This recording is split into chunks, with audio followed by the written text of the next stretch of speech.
In 1788, in Danzig, Arthur Schopenhauer entered a world already trembling with political upheaval, revealing early the instability that would shape his view of existence. Picture, if you will, the bustling port city of Danzig on that February morning in 1788. Merchants from across Europe gathered in its warehouses. Traders from the Baltic Sea exchanged goods with those from the Mediterranean, and the cobblestones echoed with the footsteps of a civilization in transition. Yet beneath this apparent stability of commerce and routine, something deeper was stirring, a tremor that would soon shake the very foundations of European society. For Arthur Schopenhauer's birth occurred in what historians would later recognize as the calm before the storm of the French Revolution, which would explode just 1 year later in 1789. The scene unfolds around a Europe teetering toward revolution, a backdrop that formed the emotional landscape of his upbringing. Imagine being born into a world where the very air seemed thick with change. Arthur's parents, Heinrich Floris and Johanna Schopenhauer, were not merely observers of this turbulence, they were active participants in it. They were wealthy German patricians who supported the French Revolution.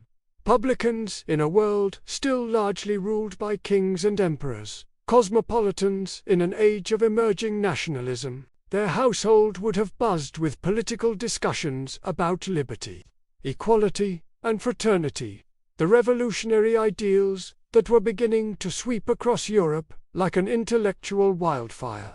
When Danzig fell to Prussian control in 1793, just 5 years after Arthur's birth, the family was forced to leave their ancestral home, experiencing firsthand how even the most stable-seeming institutions could collapse overnight. This constant sense of impermanence, of a world in flux, became the very atmosphere of Arthur's childhood. This moment introduces the core insight that the world is never stable because it is driven by deeper, unseen forces. Even as young Arthur learned to navigate the family mansion on Heiligistgasse in Danzig, even as he played with wooden ships in the harbor and listened to the stories of merchants returning from distant lands, there was an undercurrent he could sense but not yet name. The political upheavals, the constant displacement, the feeling that no institution, not city governments, not royal dynasties, not even family fortunes could be counted on to endure. But Schopenhauer would later realize that these historical tremors were merely surface manifestations of something far more fundamental, an underlying chaos, a blind, irrational force that drives all existence. He would call this force the will, not the conscious will that plans and calculates, but something deeper, more primal, more like the force that makes rivers flow and plants grow toward the sun. It is this primordial will, unconscious and perpetually striving, that creates the illusion of stability while actually guaranteeing perpetual change. Contemporary society's constant flux mirrors the same uncertainties Arthur witnessed. Today, as we scroll through our feeds and watch political systems shift, as we see economic markets fluctuate and social norms evolve at unprecedented speed, we experience something remarkably similar to what Arthur witnessed in his youth. The digital revolution, the climate crisis, the changing nature of work and relationships, all of these represent the same fundamental insight, that beneath our carefully constructed social orders and personal plans lies a deeper current that refuses to remain still. Social media algorithms that somehow know us better than we know ourselves. Artificial intelligence systems making decisions that affect millions. Global supply chains that can be disrupted by a single event in a distant portal. Of these reveal the same truth that Arthur intuited as a child. We are not the rational controllers we imagine ourselves to be, but rather passengers on a force far more powerful than our individual wills. And so, as we begin our journey into the philosophy of Arthur Schopenhauer, we carry with us this foundational understanding that to recognize the world's instability is not to embrace chaos, but to align ourselves with a deeper truth. For in accepting that the surface of things is always shifting, we can find stability not in resisting change, but in understanding its deeper source, the great, blind will that moves through all things, including us. This acceptance, rather than bringing anxiety, can bring the profound peace that comes from working with reality rather than against it. Let these thoughts linger as we conclude this segment, allowing the mind to settle into peaceful contemplation, ready to unravel further mysteries together in the upcoming parts of our exploration. In early Hamburg, young Arthur felt the weight of his father's ambitions pressing against his own emerging sensitivities, revealing a lifelong tension between duty and inner truth. Picture the bustling merchant city of Hamburg in the early 1800s, a place where fortunes were made through trade, where ships carried dreams across distant oceans, and where a young boy found himself caught between two worlds. On one side stood his father, Heinrich Floris Schopenhauer, a successful merchant who had built his life around commerce, profit, and practical achievement.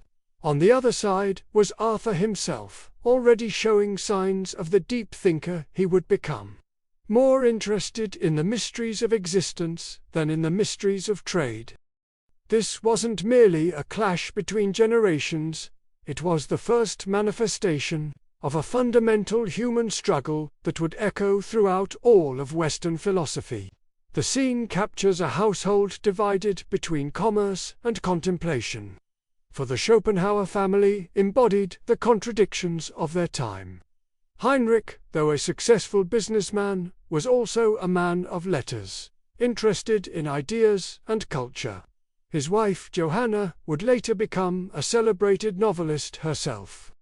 But when it came to young Arthur's future, the practical demands of family, tradition, and economic security pressed heavily upon him.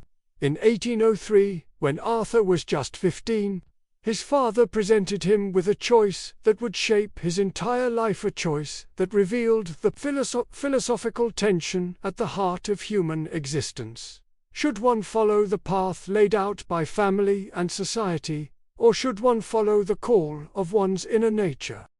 This question, posed to a young boy in Hamburg's merchant district, would become central to Arthur Schopenhauer's entire philosophical system. For he understood that this choice between external expectation and internal truth lies at the root of human suffering and fulfillment. Arthur chose to accompany his parents on their European journey, ostensibly for pleasure, but primarily for merchant education, a decision that filled him with immediate regret.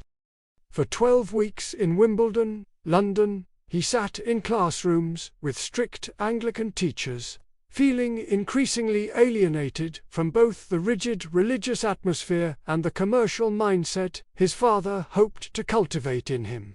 The young Schopenhauer found himself in a world that valued external achievement over inner development, systematic thinking over questioning, conformity over authenticity.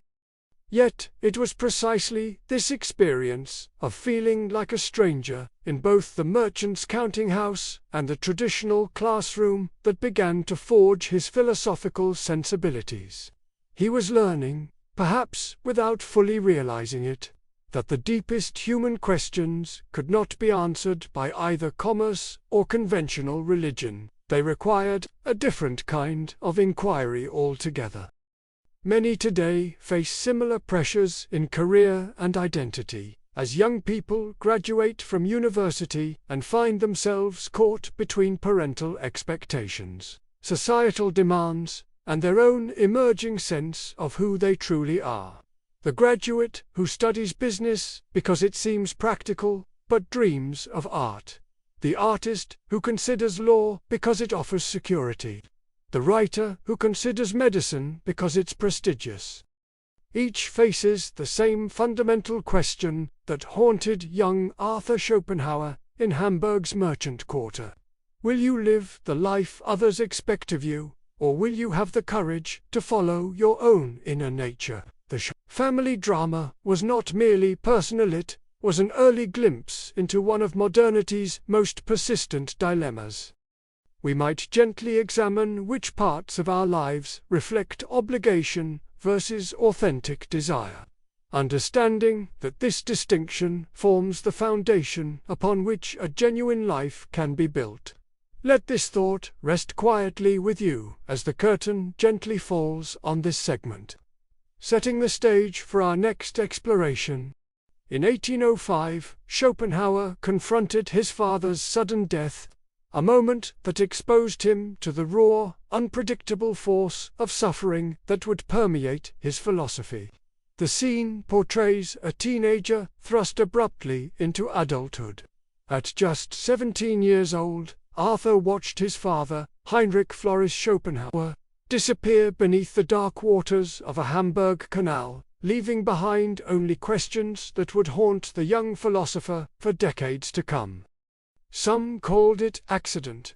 Others whispered the darker truth that anxiety and depression had driven a successful merchant to that final, desperate leap. But young Arthur knew, with the terrible clarity that comes to those who inherit both wealth and melancholy, that something essential in the fabric of existence had torn open before him that day. This shattering loss revealed something profound about the nature of reality itself, not merely that tragedy strikes, but that uncertainty and suffering seem woven into the very structure of being. In the months that followed, as Arthur inherited his father's considerable fortune, while inheriting also the family's tendency toward anxiety and despair, he began to notice how suffering arrived not as exception but as rule. Even in prosperity, even in youth, even with all the advantages his merchant family's wealth could provide, there remained this underlying current of unease that seemed to pull at everyone he observed. His father's business partners, his teachers at the merchant academy he was forced to attend, even his own mother, each carried their own variations of this fundamental restlessness, this sense that beneath the surface of ordered life lay something chaotic and unpredictable. What Schopenhauer discovered in those dark months of 1805 was that pain is not an anomaly that happens to some unfortunate individuals, but rather the signature of existence itself. The world presents itself to us as ordered, predictable, governed by laws we can understand and master through reason and effort. Yet, underneath this comfortable surface lies what he would later call the blind will, an irrational, insatiable force that drives all things without purpose, without direction, without mercy. When Arthur's father took that final walk toward the Hamburg Canal, he was responding to this blind will within himself. Unable to find peace in a world that promised security but delivered only the constant threat of loss, the inevitable approaching of decay and death. The son's inheritance was not merely financial, but philosophical, a deep intuition about the underlying nature of reality that would flower into his later understanding of the world as representation shaped by an indifferent, eternally striving force. Today, as we navigate our own eras of uncertainty, wars abroad, economic instability, the quiet epidemic of anxiety that seems to define modern life, we recognize this same fundamental insight. The suffering that Schopenhauer first encountered in that Hamburg Canal touches us all, whether through the loss of loved ones, the dissolution of relationships, or simply that persistent sense that no achievement, no security, no amount of wealth can finally satisfy the restless hunger that drives human striving. Yet perhaps this recognition, this acknowledgement that suffering is not our particular misfortune, but our shared inheritance, offers its own strange comfort. When we allow this suffering to become a source of understanding rather than isolation, we begin to touch the deeper wisdom that emerges from accepting the true nature of existence, not as a problem to be solved, but as a mystery to be lived with conscious awareness of both its beauty and its pain. May this realization be a gentle whisper for your own introspection. In Göttingen, Schopenhauer encountered the works of Plato and Kant, experiences that opened a doorway to metaphysical questions that would define his life. The scene unfolds in quiet study halls where ideas reshaped his worldview. Picture the young Arthur sitting in those ancient university rooms, surrounded by leather-bound volumes that would soon transform his understanding of reality itself. This was the moment when philosophy stopped being mere academic exercise and became a living, breathing exploration of existence's deepest mysteries. What Schopenhauer discovered in those Göttingen halls was nothing less than a revolution in thinking about the nature of reality. Kant's revelation that we can never know things in themselves, only as they appear to us through the filter of our minds, struck him like a thunderclap, and Plato's theory of forms suggested that what we see is merely shadow of deeper truths. This unveiled the insight that our experience of reality is mediated by the mind. Not just sometimes, not occasionally, but always, completely, inevitably. In today's world of digital illusions and information overload, this remains deeply relevant.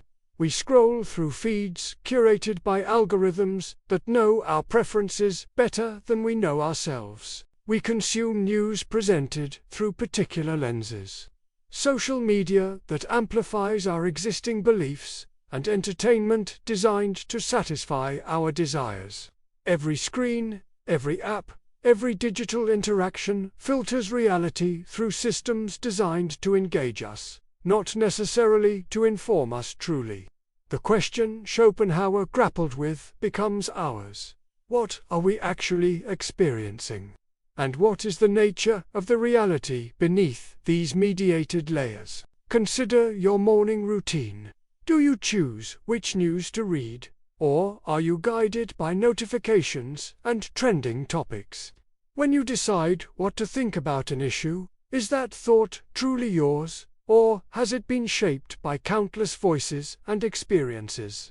In those quiet moments of reflection, Schopenhauer's insight offers a gentle invitation to distinguish between the reality we construct and the reality that simply is.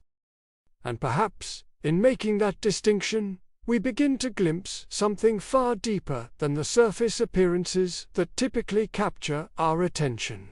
As you ponder your own philosophical journey, may you find comfort in the idea that seeking, questioning, and exploring unfurls pathways of understanding as expansive and rich as those Schopenhauer himself trod. What if following the comfortable path blinds us to our deepest capacities? Arthur Schopenhauer stands as one of history's most compelling examples of a thinker who turned away from academia's expected route, and in doing so, discovered truths that would reshape how we understand reality itself. In 1820, this young philosopher submitted his habilitation thesis to the University of Berlin, the traditional gateway to academic respectability and influence. But the academic establishment, dominated by the prevailing German idealism of figures like Hegel, found his radical ideas too unsettling, too dangerous to the comfortable intellectual order of the day. The rejection was swift and definitive. For most young scholars, this would have meant either capitulation, abandoning their provocative ideas to fit academic molds, or endless, bitter resentment. But Schopenhauer's response revealed something far more profound about the nature of truth-seeking itself. Instead of bending his philosophy to accommodate academic expectations, Schopenhauer chose what we might call intellectual exile. He retreated from the university system entirely.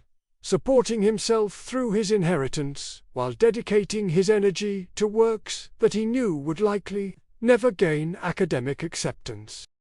This decision wasn't born from arrogance or spite, though certainly he felt both toward the academic establishment. Rather, it emerged from a deeper understanding that some truths are so disruptive to established ways of thinking that they cannot flourish within institutions dedicated to maintaining intellectual continuity. Schopenhauer recognized that the comfortable path of academic conformity, adapting his radical insights about the blind will underlying reality to fit the more palatable idealism of his contemporaries, would have been intellectual suicide. It would have silenced the very voice that made his unique contribution possible. Here we encounter one of philosophy's most profound insights about the nature of truth-seeking, that it often demands not just intellectual courage, but social and professional solitude. The very institutions we trust to nurture intellectual growth can become barriers when they prioritize consensus over discovery, comfort over revelation. Schopenhauer understood that his philosophy of the willthist blind, irrational force driving all existence could not have emerged from a mind focused on academic approval. The institutional pressures toward conventional thinking, toward ideas that don't threaten the established order, would have inevitably diluted his most radical insights about the fundamental nature of reality. In choosing solitude over academic comfort, Schopenhauer wasn't just making a career decision, he was making a philosophical one. He was affirming that some truths require the space that only comes from stepping outside the boundaries of conventional validation. This ancient tension between authenticity and approval speaks directly to our modern condition. In our age of social media, professional networking, and institutional pressure, the impulse to conform our deepest convictions to whatever gains acceptance has never been stronger. We find ourselves constantly tempted to mute our most distinctive insights to fit the comfortable expectations of our academic departments, corporate cultures, or social circles.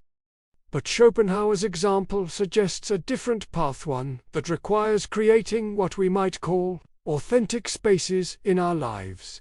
These are the moments and places where we allow ourselves to think thoughts that might not gain approval, to pursue questions that might not lead to practical answers, to explore ideas that might not make us popular. These spaces don't require dramatic career changes or complete withdrawal from society.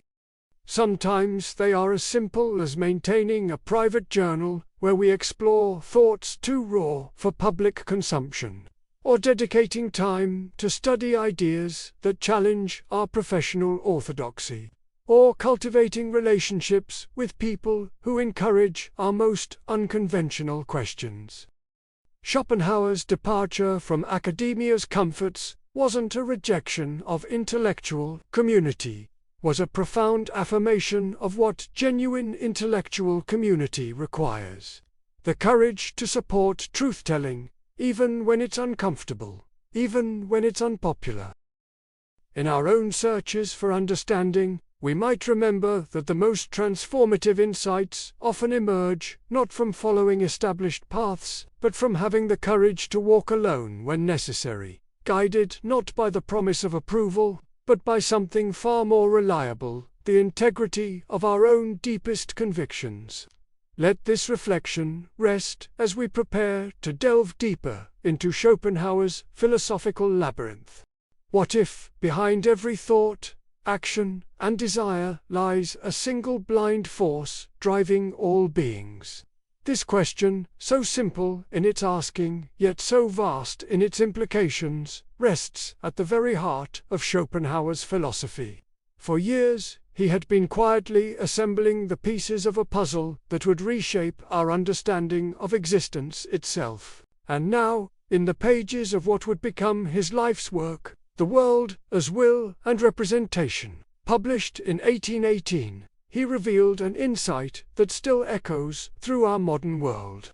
He proposed that beneath the surface of everything we perceive, beneath our choices, our loves, our fears, there pulses a single, primordial force. A force he called simply ... the will. Schopenhauer's concept of the will challenges our most cherished belief, the belief that we act freely and rationally. We like to imagine ourselves as captains of our own ships, steering thoughtfully through the waters of life. But Schopenhauer saw something deeper. He saw that reason, that prized faculty we celebrate, is not the captain at all. It is merely the ship's navigator, employed by a far more powerful force that cares nothing for logic or morality. This will, as he conceived it, is not a will in the ordinary sense. It is not your will to have tea instead of coffee, or your will to take a walk on a sunny afternoon. No, this will is something far more fundamental. It is, as Schopenhauer described it, a blind, unconscious, aimless striving, devoid of knowledge, existing outside of space and time, free of all multiplicity. It is the thing in itself, the inner essence of all that exists. How did Schopenhauer arrive at this profound insight? The answer lies in a remarkable meeting of East and West within his extraordinary mind. Schopenhauer took as his starting point the transcendental idealism of Immanuel Kant, accepting that the world we experience, the world of objects in space and time, exists as representation, as phenomena shaped by our minds. But where Kant left the thing in itself unknowable, Schopenhauer dared to name it. And in this naming, he drew upon the ancient wisdom of the Upanishads, those sacred Sanskrit texts that had so captivated him. He kept a Latin translation of these texts on his desk and read from them every night before sleep. He called them the most profitable and elevating reading possible in the world. From the Vedantic concepts of Atman and Brahman, the self and the universal essence, Schopenhauer recognized echoes of his own philosophical conclusions. The ancient seers of India had intuited what he now articulated in Western philosophical terms, that beneath the veil of appearances lies a single, unified reality. Consider how this insight illuminates our present age. Today, we live surrounded by compulsive habits, insatiable desires, and endless conflicts within ourselves and between nations. We scroll through our devices endlessly, not because we choose to, but because something drives us. We consume, we strive, we compete, often without knowing why. Schopenhauer would recognize in our modern condition the same blind will he identified nearly 2 centuries ago. When you feel the pull toward your phone the moment you wake, when you eat past the point of hunger, when you find yourself in an argument you never intended to have, you are witnessing the will in action. Your rational mind, your representation of yourself as a thoughtful being making choices, is merely the surface. Beneath it churns that primordial striving, indifferent to your reasons, caring only for its own perpetuation. And yet, in recognizing this truth, we gain a strange kind of freedom. Not freedom from the will itself, for we cannot escape what we fundamentally are, but freedom from the illusion that we are something else entirely. Begin to notice, in your own quiet moments, the impulsive patterns that shape your daily choices. Watch how desires arise unbidden, how aversions spring forth without your consent. In this watching, this gentle observation, you step back from identification with the endless striving. You become, for a moment, the witness rather than the driven. With this understanding, let us find a gentle peace in the poetry of life's transience. Let the thought of this primordial will rest gently in your awareness now, as a seed planted in fertile soil, ready to deepen in the contemplations yet to come. What if the world you see is not the world as it is, but only as your mind presents it. This question sits at the very heart of Arthur Schopenhauer's revolutionary philosophy of representation, a concept that emerged from his deep engagement with Immanuel Kant's transcendental idealism, yet took us into entirely new philosophical territory. Schopenhauer begins with what seems like a simple observation. Everything we experience, the chair you sit upon, the sound of my voice, even your own thoughts, exists for us only as it appears in our consciousness. But this appearance, this presenting of the world to our minds, is not the world itself, but rather our mind's way of organizing and interpreting the raw reality that lies beneath. To understand what Schopenhauer means by representation, we must first grasp his interpretation of Kant's most profound impetus. There is a fundamental difference between phenomena, the world as it appears to us, and noumena, the world as it is in itself. But while Kant remained somewhat uncertain about what we could truly know of the thing in itself, Schopenhauer was bolder. He argued that the entire world we experience, everything in space and time, everything causal and sequential, is what he termed Vorstellung, or representation. This is not the world as it exists independently of our consciousness, but rather the world as it is filtered through the apparatus of our cognition, shaped by the very structure of our minds. Think of it this way. Imagine your mind as a projector, and reality as the original film reel. What you see is not the film itself, but the projection on the screen, a representation that depends both on the film and on the projecting apparatus. In our daily lives, this representation feels absolutely solid and certain. The desk appears undeniably real. Time seems to flow inexorably forward. Cause and effect appear to govern all events. Yet Schopenhauer asks us to consider, might all of this solidity be merely the way our particular cognitive structure presents reality to us? What if there are forms of consciousness for which space and time appear quite differently, or not at all? In our modern age, we can perhaps glimpse what Schopenhauer meant through our daily encounters with digital media and virtual environments. When you watch a film, you are experiencing a world of images and sounds that exists only as representation. Carefully constructed images presented to your consciousness through your sensory apparatus. Or consider social media. The version of reality you encounter there is not reality itself, but a representation shaped by algorithms, by other people's carefully curated presentations, and by your own expectations and biases. Each of these modern examples demonstrates how the world can be presented to us in vastly different ways. Yet each presentation feels completely convincing while we are immersed within it. This understanding can become a powerful tool for your own inner peace and clarity. Notice how often your emotional responses arise not from direct contact with reality, but from your mind's representation of events. When you feel anxious about a work presentation tomorrow, you are responding not to the actual meeting, which may unfold quite differently, but to your mind's representation of potential failure and judgment. By recognizing that you are responding to a representation rather than reality itself, you create space for greater equanimity and wisdom. As we rest in this understanding of representation as the veil over reality, we prepare ourselves to explore what Schopenhauer believed lay beneath that veil, not merely another representation, but the very source of all representations, the primordial will that gives birth to the world we experience. May this insight cultivate peace and understanding as you journey deeper into the mysteries that await.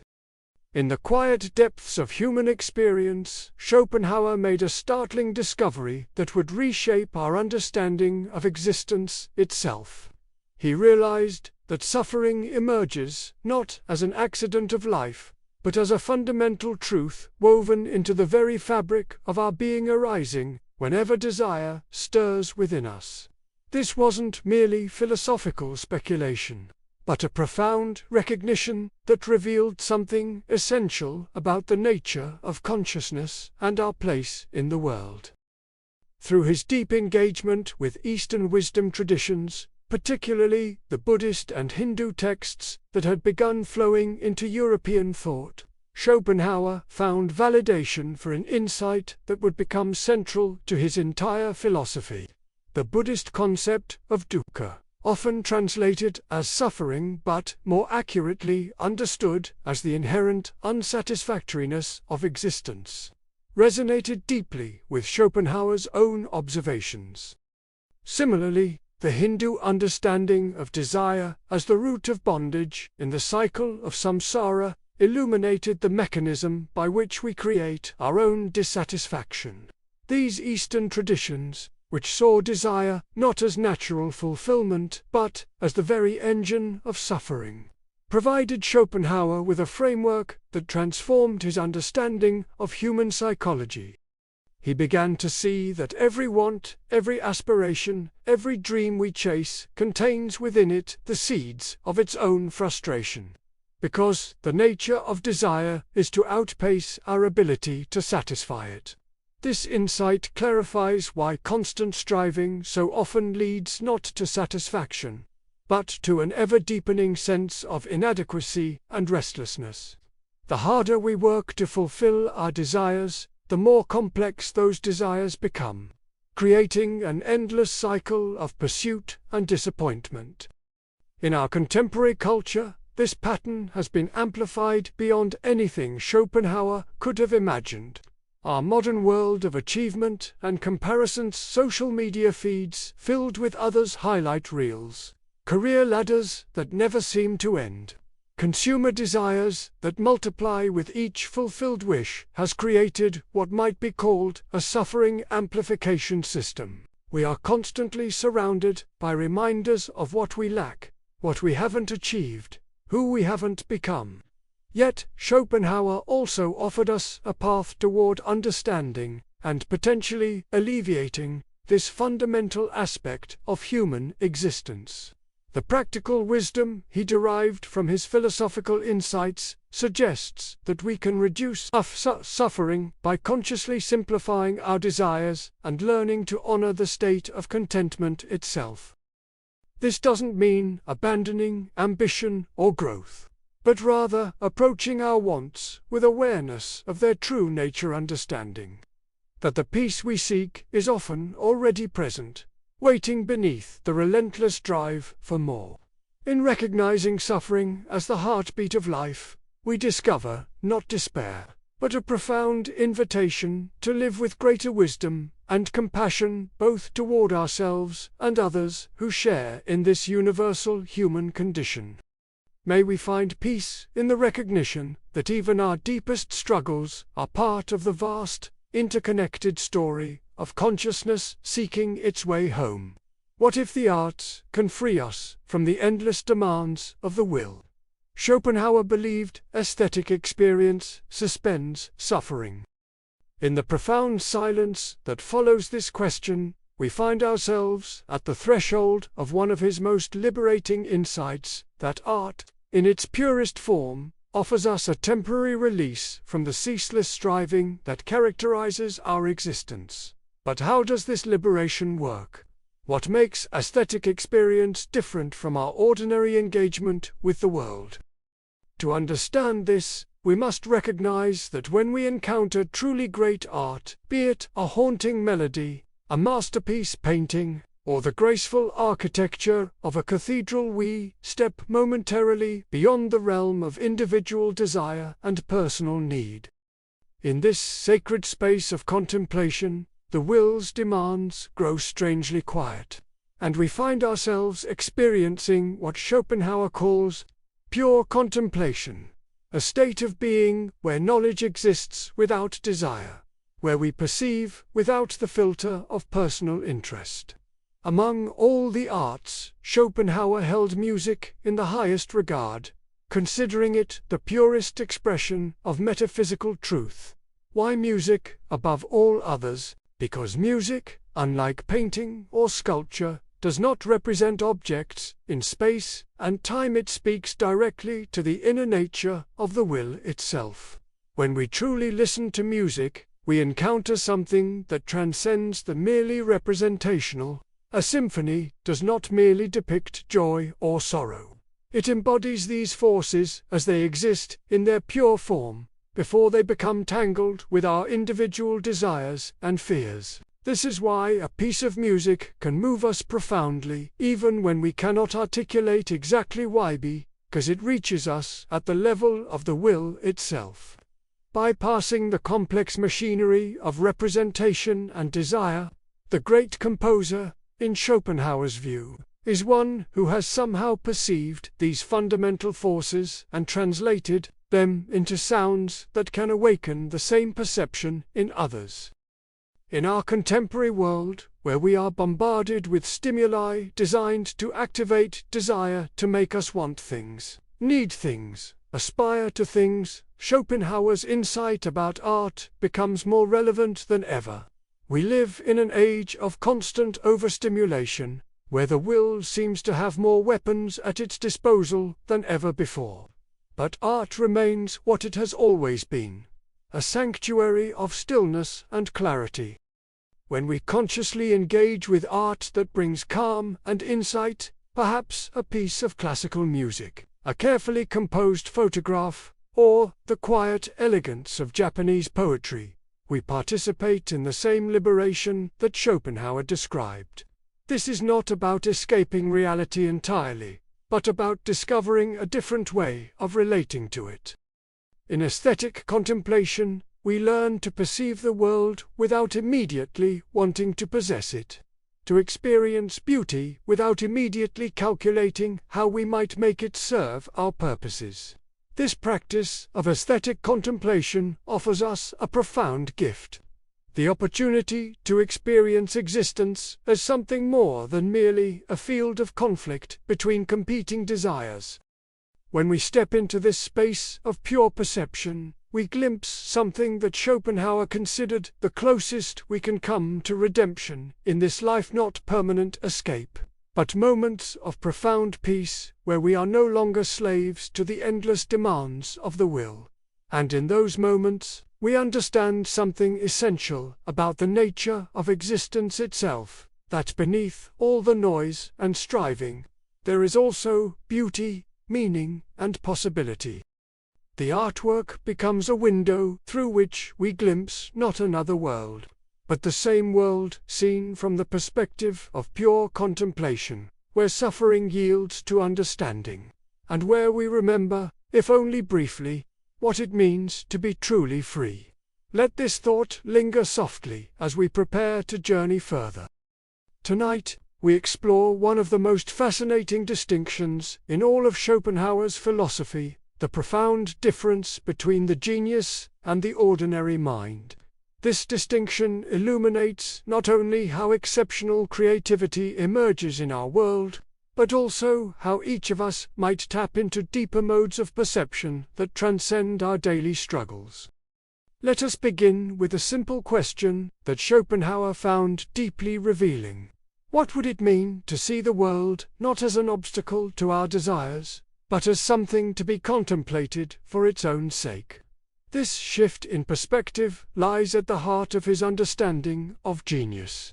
According to Schopenhauer, ordinary consciousness operates entirely within what he calls the world as representation, but in a very particular way.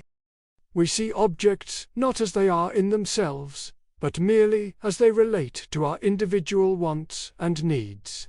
A tree becomes firewood, a mountain becomes an obstacle to our journey, another person becomes either a potential ally or threat.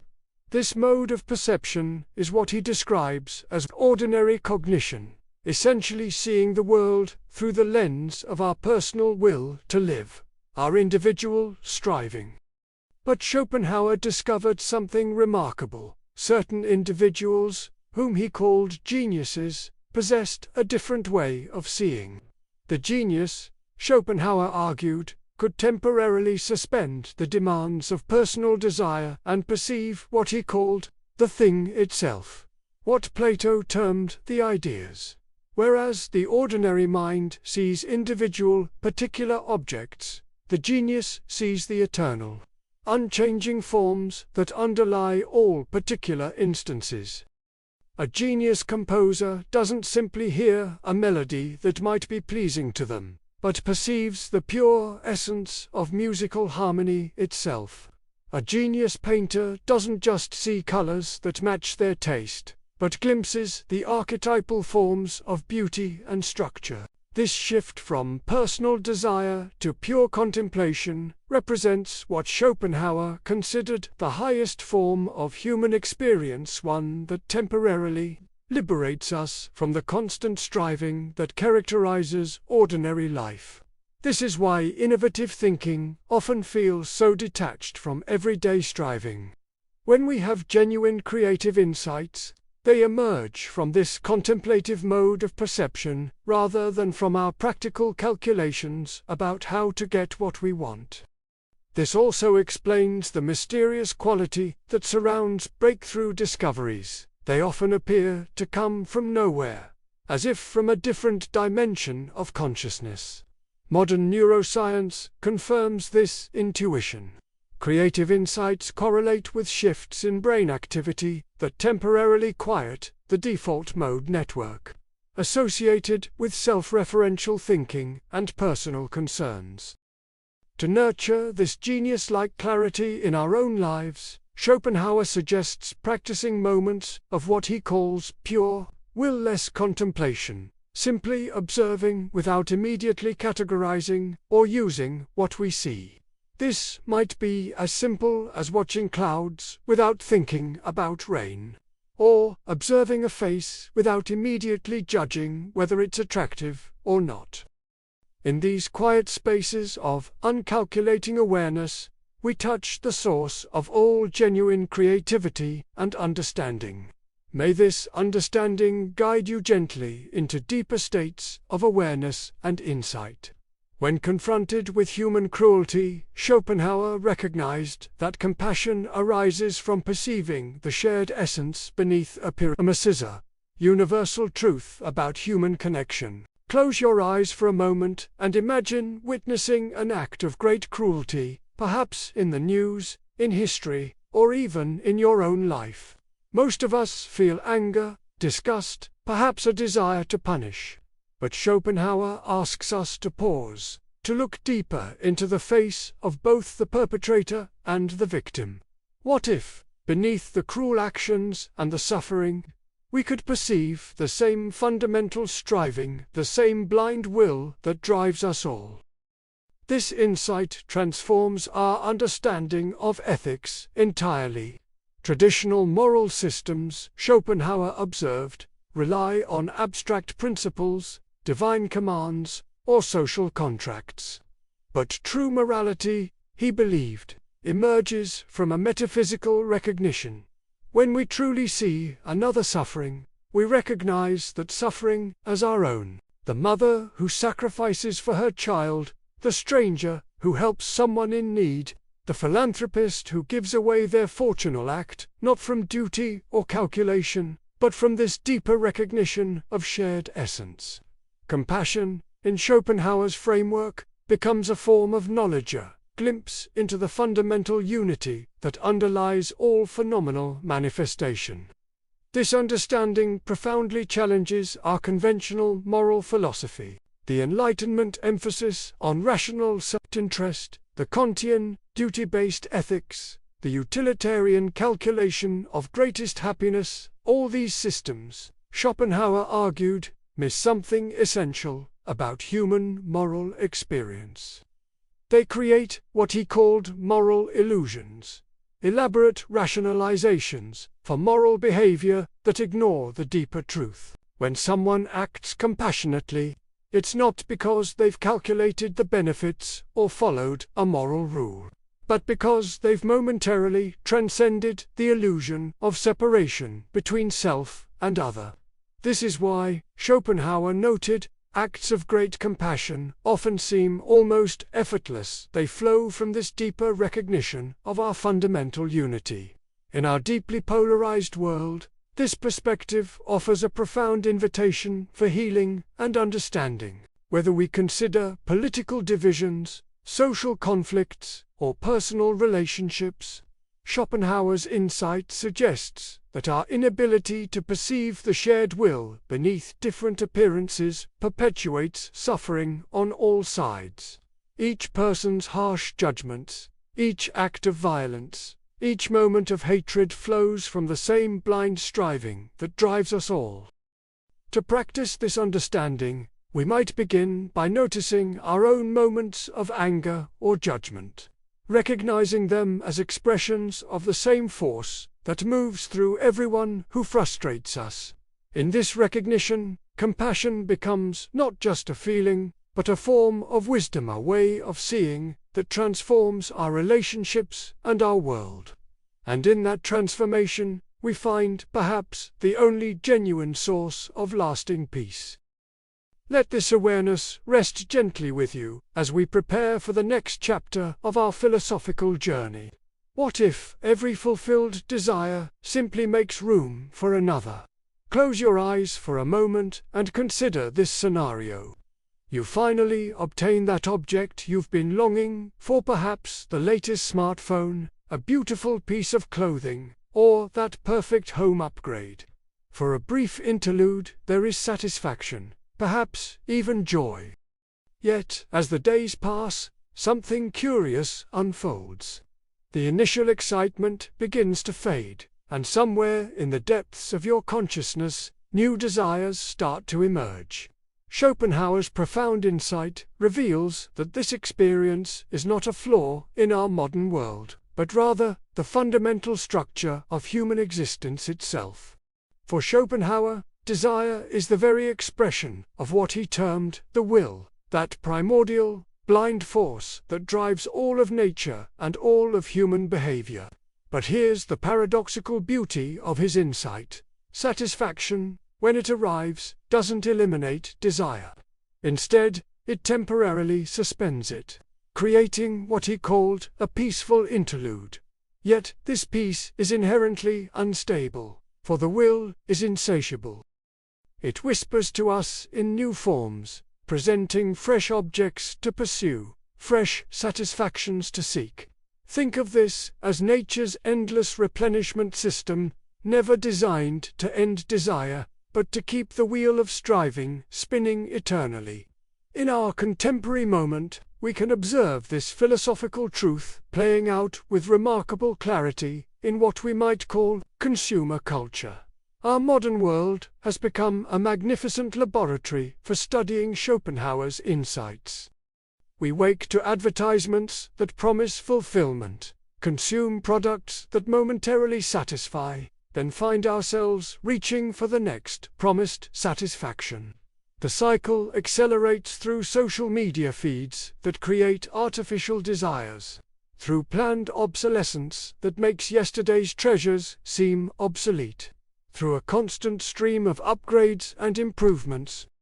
It's not that corporations are evil, but rather that they have unconsciously become the most efficient facilitators of the will's endless expression. Consider how this manifests in your daily experience. You finish a satisfying meal, only to notice your mind already contemplating what you might eat next. You complete a project at work, feeling accomplished, yet feel the subtle pull toward your next professional challenge.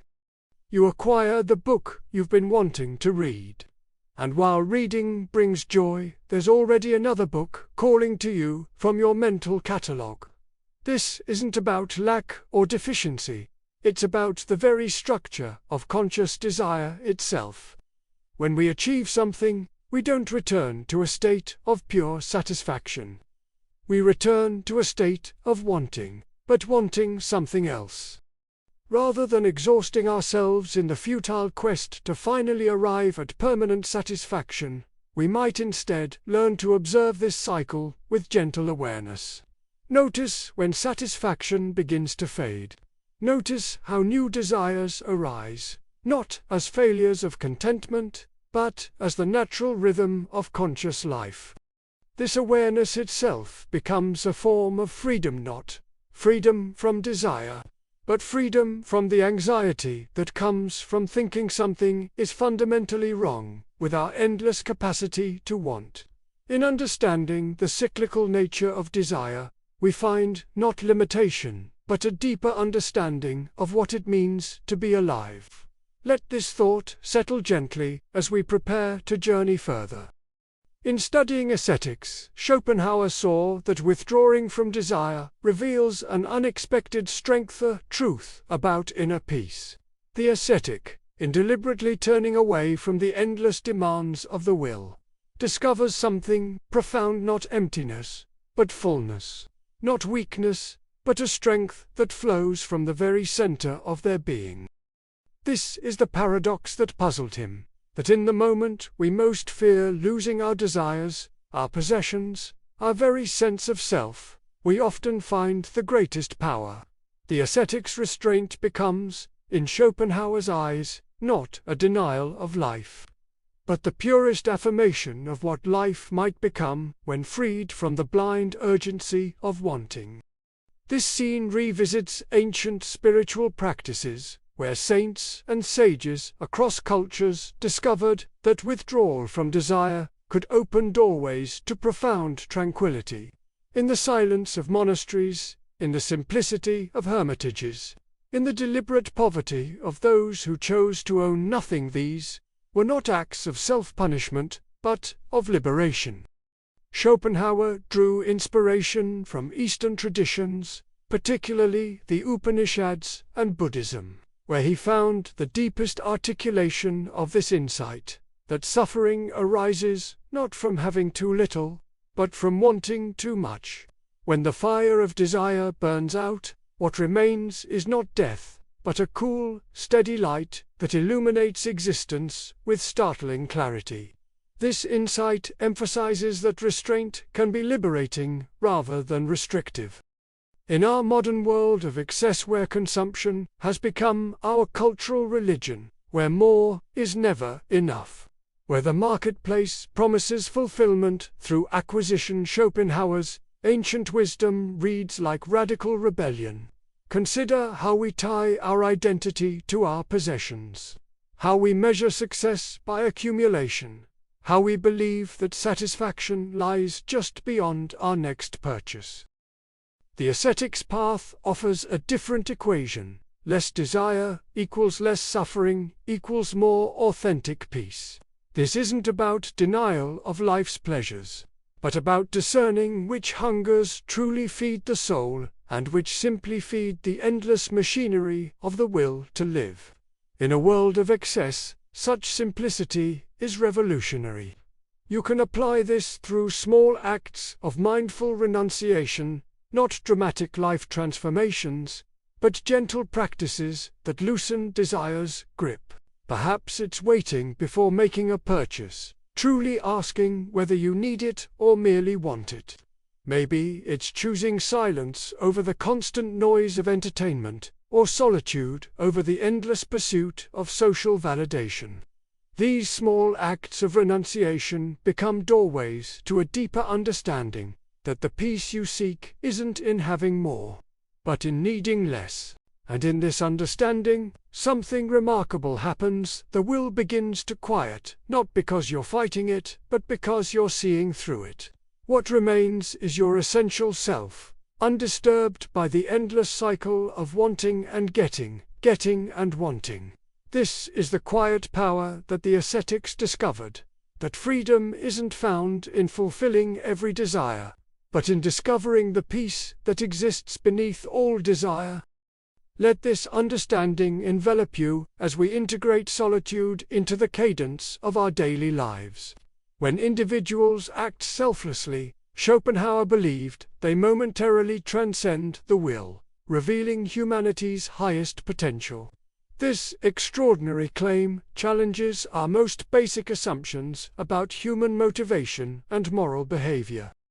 What exactly happens in those moments when someone reaches out to help a stranger? when we witness an act of pure kindness that seems to come from nowhere. Tonight, we explore what Schopenhauer considered the most profound moral phenomenon, a flickering moment when the relentless machinery of will falls silent. Schopenhauer called this phenomenon Mitleid compassion, and he believed it represented something miraculous in human experience.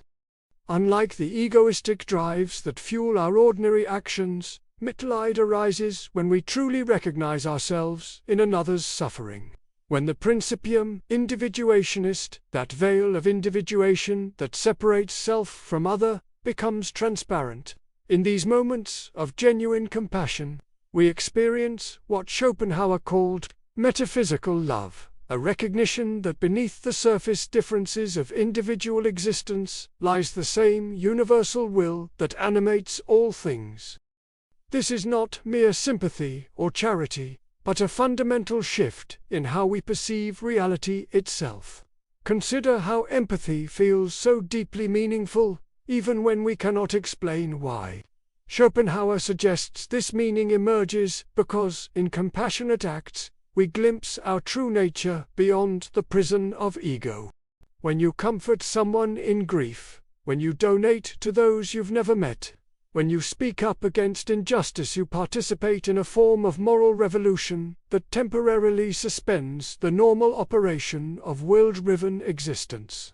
These acts feel right not because they serve our interests, but because they align us with something deeper than our individual desires. Today's social challenges, from digital polarization to global inequalities, demand precisely this kind of transcendence. When we scroll through social media feeds filled with anger and division, when we encounter suffering on the other side of the world, when we face the collective anxieties of our time, Mitleid offers a different way of responding. Rather than being swept away by reactive emotions, we can practice seeing through the lens of shared humanity. This doesn't mean becoming passive, but cultivating the strength to act from genuine care rather than defensive ego. You can begin this practice through small, consistent acts of care. Perhaps it's truly listening to someone who needs to be heard, or choosing kindness in moments when it would be easier to turn away. Each such moment is a quiet rebellion against the endless cycle of self-interest, a flickering light that suggests we are capable of something greater. In these gentle acts of Mitleid, we touch the profound truth that Schopenhauer discovered: compassion is not just moral behavior, but a momentary awakening to what we most fundamentally are. Let this awareness guide you into deeper understanding. What if romantic attraction is not personal choice but the will's strategy for survival? Schopenhauer's interpretation reframes love as a cosmic force, not a personal matter at all. The beloved becomes, in this view, a representation that happens to align with the deeper biological purposes of the will itself. Think of how utterly mysterious attraction can be. You meet someone and an immediate, almost inexplicable pull arises. Schopenhauer would say this is not simply preference or taste, but the will manifesting through the body, an ancient drive toward continuation, expressed in the psychology of desire. According to Schopenhauer, the qualities we find irresistible are rarely about the person as an isolated individual. They are signs, accidental forms, in which the will seeks to perpetuate itself. The laugh, the gesture, the lookage can be a trigger because it fulfills some biological or metaphysical resonance the will requires. This helps explain why love so often defies reason. We attempt to list reasons and they fall short. We try to choose and find ourselves compelled. For Schopenhauer, reason is a late arrival useful for reflection, but subordinate to the blind, impersonal force we call the will, which works through the impulses that bring two people together. Observe how passion can override careful plans and stated ideals. Lovers pursue what seems irrational, sacrifice comfort, or remain committed despite incompatibility. These patterns show how the will's imperative can eclipse the deliberations of the conscious self. Schopenhauer wrote his observations before modern evolutionary theory, yet his framing anticipates later insights. Attraction is partly shaped by deeper biological mechanisms. Neurochemistry, unconscious cues, and evolutionary predispositions conspire to make certain pairings feel inevitable. That said, recognizing the will's role need not turn love into fatalism. Instead, it can be clarifying. When we see attraction as partly an expression of something impersonal, we gain perspective on why relationships follow recurring patterns across cultures and eras. Consider modern dating apps, algorithms, curated profiles. These tools attend to surface preferences, but Schopenhauer would remind us that the will operates beneath those surfaces. Genuine connection often escapes neat categorization because it answers deeper, older calls. From a practical point of view, Schopenhauer's view suggests a balanced stance. Allow yourself to feel attraction without mistaking it for the whole story. Tenderness and awareness combined make for wiser love. Tenderness to honor the depth of feeling. Awareness to notice when the will's strategies may not serve flourishing lives. This means cultivating a kind of mindful compassion toward desire. Notice impulses, observe how they color judgment, and ask gentle questions. Is this bond life-affirming for both? Are we drawn together by shared values, or by a deeper, impersonal urge that might pass? Finally, there is a quiet beauty in acknowledging love's metaphysical roots. To see oneself as part of a larger, ongoing striving need not diminish intimacy.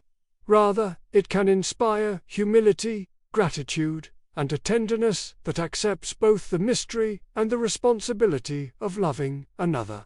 Let these reflections linger softly, preparing our minds for the next revelation. Schopenhauer saw the modern struggle for meaning long before Nietzsche ever put pen to paper, revealing insights that would spark entirely new philosophical movements in the decades to come. When the young Friedrich Nietzsche first encountered Schopenhauer's masterwork, The World as Will and Representation in 1865, something profound awakened within him. Here was a philosophy that dared to confront the fundamental dissatisfaction underlying human existence, the endless striving that Schopenhauer had identified as the very essence of reality. Nietzsche would later dedicate his essay Schopenhauer as Educator to him, acknowledging this debt while simultaneously attempting to transcend what he saw as Schopenhauer's pessimism. Yet, in this attempt to move beyond, Nietzsche was building upon the very foundation that Schopenhauer had laid, the recognition that beneath our rational selves lies something far more primitive, more demanding, and ultimately more truthful than our comfortable illusions allow. This influence rippled far beyond Nietzsche, becoming a bridge between classical philosophy and the existential ferment of the 20th century. Schopenhauer's insights about the fragmented nature of consciousness, the illusion of individual autonomy, and the underlying forces driving human behavior anticipated by decades what psychologists would later formalize as the unconscious mind. His description of the self as a complex interplay of drives and desires echoes remarkably in modern therapeutic approaches that recognize how much of our behavior stems from motives we're barely aware of. The philosopher, who was dismissed as a pessimist in his lifetime, became one of the most prophetic voices of the modern age, offering language for experiences that would define entire generations: the anxiety of choice in an accelerating world, the sense of meaninglessness despite material abundance, and the deep recognition that something fundamental in human nature remains perpetually unsatisfied. His predictions about the consequences of unchecked technological progress and the erosion of traditional sources of meaning have proven remarkably prescient in our contemporary moment. Today, as we navigate social media feeds that amplify our sense of inadequacy, as we struggle with identity in an increasingly fluid world, as we grapple with questions of purpose in an algorithm-driven economy, we're living out the very tensions Schopenhauer first articulated. The identity crises that define our time, the uncertainty about who we really are beneath the roles we perform. The recognition that much of what we call choice feels predetermined by forces beyond our control. The persistent feeling that despite having more options than any previous generation, we're somehow less free. These are all variations on themes Schopenhauer explored with startling clarity.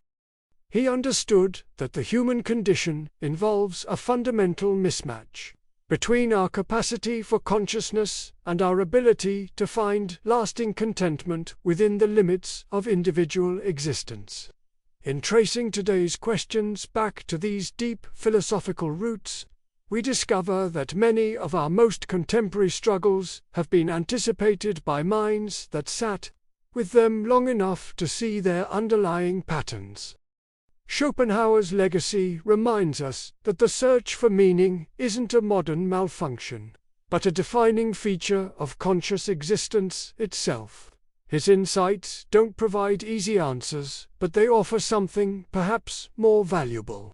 The recognition that our struggle to find purpose and peace is not evidence of personal failure, but a reflection of the deepest truths about the nature of reality.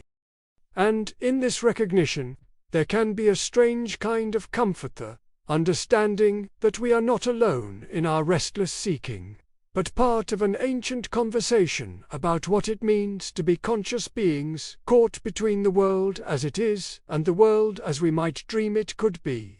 Let this thought rest as we continue our exploration. Schopenhauer saw hyperstimulation and endless desire coming centuries before they defined modern culture, explaining today's burnout.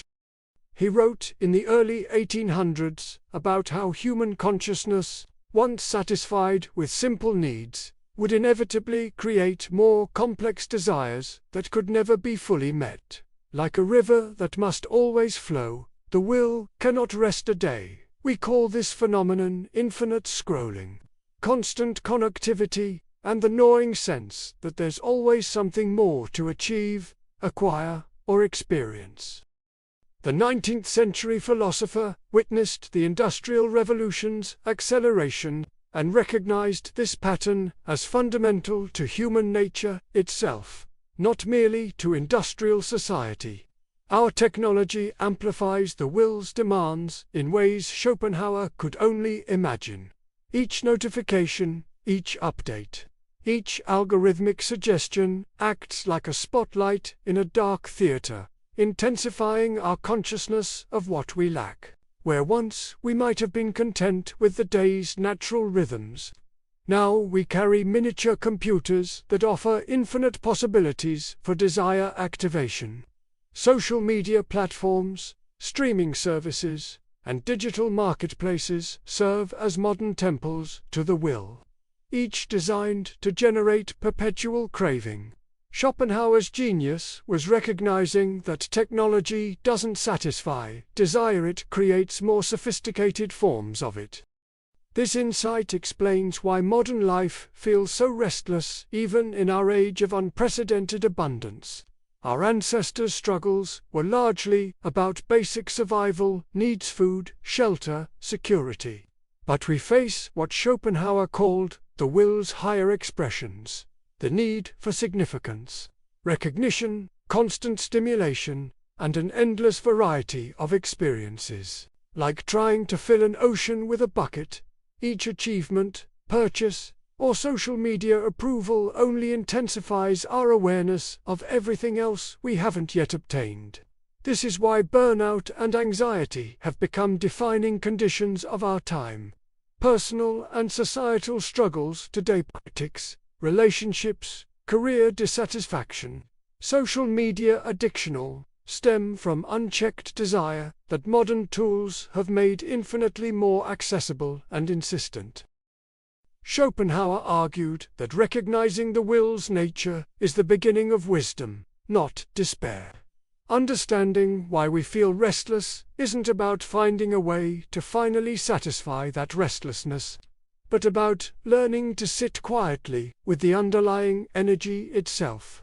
His quietism, the practice of reducing desire through conscious boundary setting, offers a path through the very culture he predicted would emerge. You can apply this insight by creating deliberate boundaries against overstimulation, not to escape the modern world, but to recognize that the constant hum of desire comes from within, not from external circumstances. Turn off notifications, embrace boredom, and notice the difference between wanting and needing. Each moment of intentional stillness becomes a small act of freedom from the will's endless demands. Schopenhauer understood that true peace comes not from having everything, but from recognizing the futility of wanting everything. May this understanding guide you toward greater clarity and peace. What if tranquility is found not in achieving more, but desiring less? This is perhaps the most profound challenge Arthur Schopenhauer offers to our modern world of perpetual striving and endless ambition. In our previous explorations together, we have witnessed how the blind, ceaseless will drives humanity toward goals that can never fully satisfy, creating a cycle of desire, attainment, and renewed yearning. But what if, rather than climbing higher on the mountain of achievement, we could instead step back and discover the peace that already exists in the valley below? Schopenhauer understood that our suffering is not born from lacking what we need, but from the relentless nature of wanting itself. In his private life, he cultivated this insight through deliberately modest habits, simple meals, modest living quarters, regular walks in nature. He found that when he reduced the complexity of his desires to essential needs, an unexpected serenity emerged. This was not resignation or defeat, but rather a sophisticated recognition that peace flows not from the fulfillment of ever-expanding ambitions, but from the gentle art of wanting less. Today's mindfulness practitioners would recognize this principle immediately. The practice of enough, that gentle recognition when our basic needs are met, creates what modern psychology calls sufficient happiness. When we step away from the endless pursuit of more status, more possessions, more achievements, we discover what Schopenhauer called the realm where suffering simply cannot reach us. This is not poverty of spirit, but rather an abundant sufficiency that allows the mind to rest. In our hyper-connected age of social media comparison and infinite choice, Schopenhauer's path to tranquility offers a radical alternative. We can create pockets of peace by embracing smaller, more intentional desires: a beautifully prepared, simple meal, a meaningful conversation, the quiet dignity of work well done. Each moment of reduced striving becomes a sanctuary where the restless will cannot follow, and in these spaces we glimpse the profound stillness that underlies all existence. Here, finally, we find what we have been seeking all along, not through achieving more, but through desiring wisely. Let this thought settle gently as we prepare for our final contemplation. And so we arrive at the final profound insight that emerged from Arthur Schopenhauer's contemplation of human suffering. In the depths of his understanding, he discovered that compassion, the German word Mitleid, literally suffering with, is not merely a moral virtue, but the natural response when we truly see through the illusion of separateness that governs ordinary consciousness. This was his most radical realization, that the boundaries we experience between ourselves and others, between our suffering and theirs, are constructed by the same representational thinking that creates the phenomenal world. When we observe another in pain, Schopenhauer understood, something profound occurs within consciousness. The ordinary ego, the protective shell of individual identity that maintains its sense of separateness, dissolves in the presence of genuine suffering. In this dissolution, we touch what he called the thing in itself, the underlying will that flows through all beings without distinction. The suffering of another becomes, in that moment of authentic recognition, our own suffering, not through intellectual sympathy, but through direct intuitive knowing that transcends the boundaries of individual representation. This insight illuminates why modern movements for social harmony, movements that span from the civil rights struggles of the 1960s to today's global conversations about equity and justice, carry such profound psychological weight.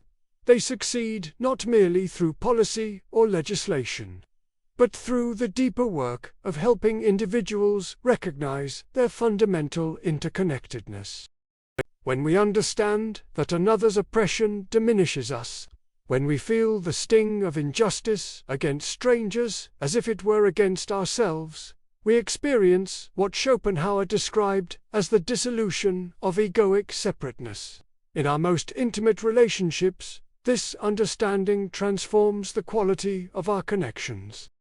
When a partner struggles, rather than maintaining the illusion that their pain is separate from our own well-being, we can rest in the recognition that we move through existence as fellow travelers upon the same currents of will. This doesn't mean losing individual boundaries, but rather expanding our circle of identification to include the genuine welfare of others. In daily practice, this suggests cultivating what we might call gentle empathy, moments where we pause to consider how another's experience might feel from the inside, recognizing in their suffering a reflection of our own vulnerability within this mysterious dance of existence.